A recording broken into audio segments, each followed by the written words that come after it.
Hey there everybody, and welcome back to my channel, or welcome here if it's your first time.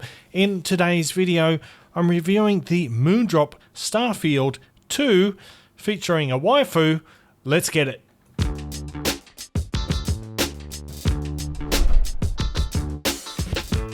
What's cracking, audio fans? David here from Prime Audio Reviews.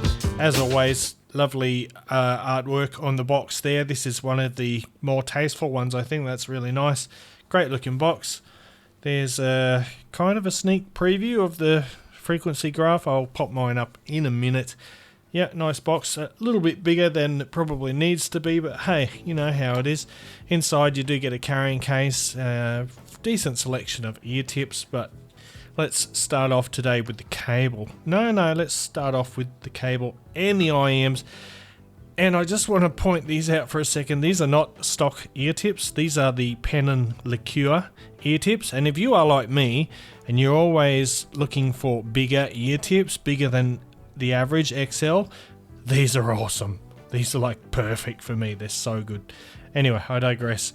Let's have a look at the shells, and boom, there they are. They are just absolutely stunning. Kind of like the Stellaris shells. The Stellaris was a horrible IEM, but beautiful design. Nice rich blue, sparkling glittery blue with gold highlights. Fantastic build quality. Just look at that. Have a look at that. Gold highlights everywhere. I love this design. And let's have a look at the cable now. There it is. It's also a beautiful cable. Nice dark blue, gold components, beautifully complementing the shells there. It could have been a little more supple, but it handles well overall, and it's just a stunning cable. Really nice.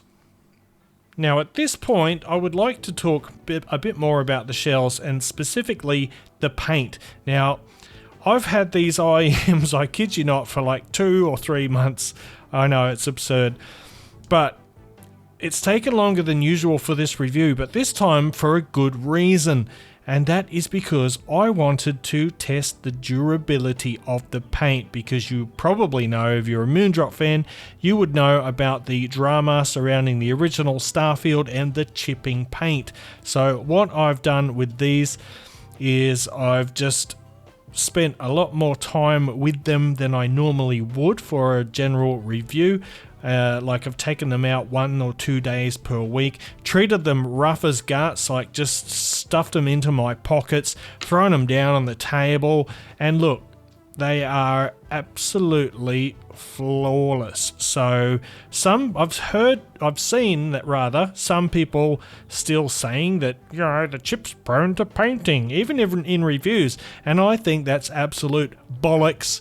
So I thought I'd test that out and put your fears to rest. The paint job, well, at least in my experience, and I've been treating them rough, they haven't been in the case at all, not even once, and it's perfect. Look at that. Now the price of the Moondrop Starfield 2 is $109, I believe. From memory, that's the same price as the original Starfield. And for the driver, we're looking at single 10mm lithium magnesium alloy dynamic drivers in there. In terms of sound signature, Starfield 2 maintains a semblance of its predecessor's characteristics, but it has undergone modifications aimed at addressing criticisms leveled against the original model. Now, those criticisms were mostly centered around bass definition and soundstage, both of which have seen enhancements in this iteration.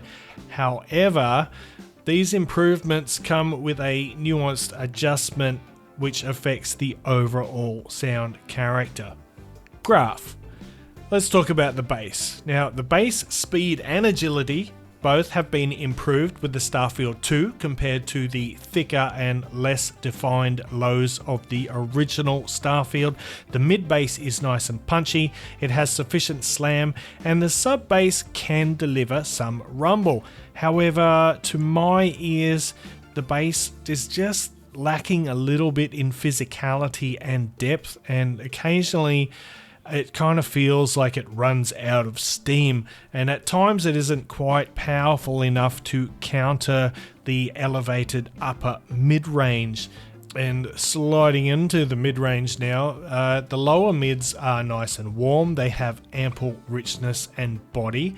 But as we move up the scale, which is right if you're looking at the graph, as we move up the scale from the lower mid-range to the upper mid-range, that upper mid-range can get somewhat aggressive at times. And some people might find that fatiguing.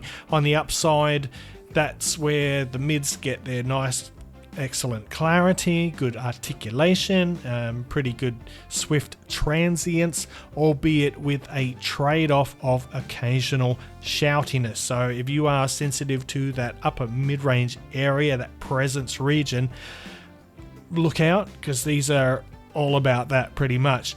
And then the treble in Starfield 2 exhibits heightened energy compared to the original model, yet it maintains a relatively uniform roll-off without any sharp peaks or muted recesses.